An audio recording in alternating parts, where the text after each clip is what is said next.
Hello students, a very warm welcome to Study by Methods। आज के video में हम एक बहुत ही इम्पोर्टेंट क्वेश्चन देखने वाले हैं। तो आप सभी से रिक्वेस्ट है कि आप सभी इस वीडियो को लास्ट तक ज़रूर देखिए। ये वीडियो बहुत ही यूज़फुल होने वाला है। अगर आप मैथ्स पढ़ते हैं तो आपके लिए ये बहुत ज़रूरी है, तो वीडियो को पूरा ज़रूर देखें। वीडियो शुरू करने से पहले मैं सभी से रिक्वेस्ट करना चाहूँगी, अगर आपको वीडियो अच्छा लगता है तो वीडियो को लाइक कीजिए, वीडियो को शेयर कीजिए और चैनल को सब्सक्राइब कीजिए। तो यहाँ पर मैं क्वेश्चन लिखती हूँ और फिर समझेंगे कि उसे सॉल्व कैसे करना है। काफ़ी इंपॉर्टेंट क्वेश्चंस हैं। तो क्वेश्चन है x plus 1/x is equal to 3, then find x raised to the power 2 plus 1 upon x raised to the power 2, ये बताना है। तो ये हो गया क्वेश्चन। अब करते हैं इसका सॉल्यूशन कि इसको सॉल्व कैसे करना है। तो सबसे पहले क्या करेंगे, जो दिया है उसे लिखते हैं। ये तो गिवन है, x plus 1/x is equal to 3, ये तो गिवन है, तो ये लिख दिया। अब क्या करेंगे, क्योंकि आपको ये बनाना है ना, इसका स्क्वायर हो गया, यहाँ भी हो गया, तो अब क्या किया जाए, तो हम यहाँ पर क्या करेंगे, बोथ द साइड, इस साइड पर भी और इस साइड पर भी, दोनों साइड पर इसे क्या कर देंगे, स्क्वायर कर देंगे। तो squaring on both the sides, यहाँ लिख भी देते हैं, क्या कर रहे हैं हम, squaring on both the side. और ऐसा क्यों किया है, क्योंकि आपको चाहिए ये ना, ये तो गिवन है कि इस तरह से लिखा हुआ है और आपको बताना ये है और इस पे स्क्वायर लगा है, इसलिए हम क्या कर रहे हैं, ये जो गिवन था उसे एज इट इज लिख दिया क्वेश्चन से ही, और इसी वजह से हम squaring on both the side कर रहे हैं। दोनों ही साइड पर स्क्वायर होगा, ऐसे नहीं होगा कि एक ही साइड पर होगा, मैथ्स में ऐसे नहीं होता है। तो अब जो लिखा है उसे कर कर भी देते हैं, है ना, squaring on both the side, दोनों साइड्स पर स्क्वायर कर देते हैं। तो कर देते हैं, तो ये हो जाएगा क्या, x प्लस 1/x, इस पूरे का स्क्वायर कर देते हैं, क्योंकि लिखा है ना, इस पूरे का स्क्वायर होगा और इसका भी स्क्वायर होगा और इसका भी ऐसे स्क्वायर। तो जब आप इसे सॉल्व करेंगे तो यहाँ पर एक आइडेंटिटी लगेगी मैथ्स की, वो क्या होती है, a प्लस बी का होल स्क्वायर क्या होता है, a raise to the power 2 plus 2ab plus b raise to the power 2, ये होता है। तो इसे यूज करना है यहाँ पर सॉल्व करने। और अगर आपको आइडेंटिटी लर्न नहीं है तो क्या कीजिए, फिर तो सिंपल यूज करना पड़ेगा ना, ऐसे लिखना पड़ेगा, फिर x plus 1/x and then एक और बार x प्लस 1/x, और फिर इसमें इसका मल्टीप्लाई, देन इसमें इसका मल्टीप्लाई, फिर इसमें इसका मल्टीप्लाई और फिर इसमें इसका मल्टीप्लाई।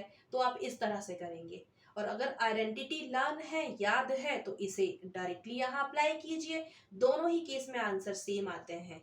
अब इन पर मैंने पहले भी वीडियोस बनाए हुए हैं, काफ़ी डिटेल्ड वीडियो बनाए हैं एल्जेब्रिक आइडेंटिटीज़ पर, तो उन वीडियोस के लिंक मैं डिस्क्रिप्शन में दे दूंगी। तो आप जाके डिस्क्रिप्शन बॉक्स चेक कीजिए, लिंक पर क्लिक कीजिए और उन वीडियोस को ज़रूर देखिए। तो अब यहाँ पर मैं करने जा रही हूँ आइडेंटिटी अप्लाई। तो ये मान लीजिए ये है a और ये है b, तो a प्लस बी का होल स्क्वायर, जिसको हम इस तरह से लिख सकते हैं, तो इसे मैं अब इस तरह से लिखूंगी। तो कैसे लिख देंगे, a का मतलब मेरा x है, तो मैं क्या लिख दूंगी, x raise to power 2, b का मतलब 1/x है, तो ये कितना हो जाएगा, प्लस, यहाँ पे प्लस है ना, तो प्लस 2, आइडेंटिटी लगा रहे हैं हम इसमें, तो यहाँ कंफ्यूज ना हो, इसे सॉल्व कर रहे हैं, सॉल्व करने के लिए ये आइडेंटिटी यूज कर रहे हैं, तो ये आइडेंटिटी यहाँ लग रही है, तो ये सॉल्व हो रहा है यहाँ पर। तो 2 इंटू एक्स इंटू 1/x, क्योंकि ए एक्स था, बी 1/x था, अकॉर्डिंग टू दिस आइडेंटिटी वही वैल्यूज हम रख रहे हैं, तो वो सॉल्व हो जाएगा। और ये कितना होगा, प्लस बी मतलब 1/x के ऊपर होल पावर ऐसे is equal to 3 raise to power 2 का मतलब 3 इंटू 3 है, तो 3 इंटू 3, 3 3 जा 9, ये 9 लिखा है।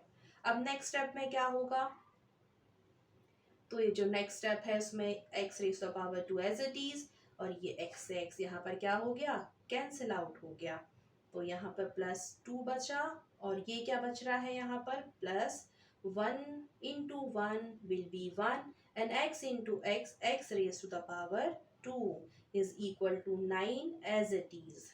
अब क्या करना है, क्वेश्चन को देखिए जरा, ये बताना था ना, देन फाइंड दिस, तो इसे बताना है। तो यहाँ जरा ध्यान दें तो क्या दिखेगा, ये तो आपको दिख रहा होगा, आप सेम बिल्कुल साइन के साथ पॉजिटिव है ना, यहाँ पे ये प्लस का साइन है, यहाँ पर भी है, तो ये तो दिखने लगा। तो इसे हम डिस्टर्ब नहीं करेंगे, इसे यही रहने देते हैं, क्योंकि हमें इसी को तो बताना था, इसीलिए इसे डिस्टर्ब नहीं करेंगे।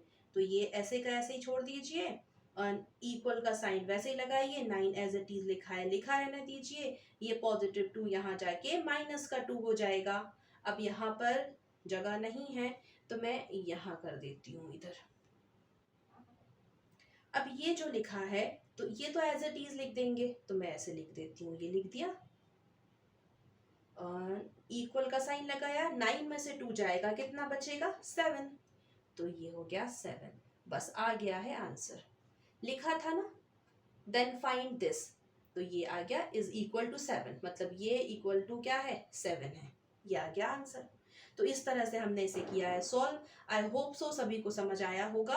और यहाँ पर ये जो था इम्पोर्टेंट था, क्योंकि सॉल्व करने के लिए आपके पास दो तरीके हैं, या तो मैथ्स की जो बेसिक आइडेंटिटीज है उन्हें यूज कीजिए, और नहीं तो जो मल्टीप्लिकेशन होता है अलजेब्रा का, आप वैसे भी कर सकते हैं।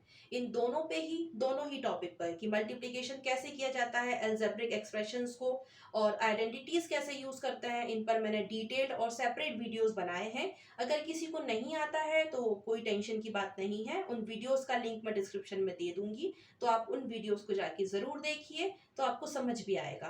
तो आज के वीडियो के लिए सिर्फ इतना ही, मिलते हैं आप सभी से आने वाले वीडियो में। अगर आपको वीडियो अच्छी लगी है तो वीडियो को लाइक कीजिए, वीडियो को शेयर कीजिए, और चैनल को सब्सक्राइब कीजिए। Thank you so much for watching my video.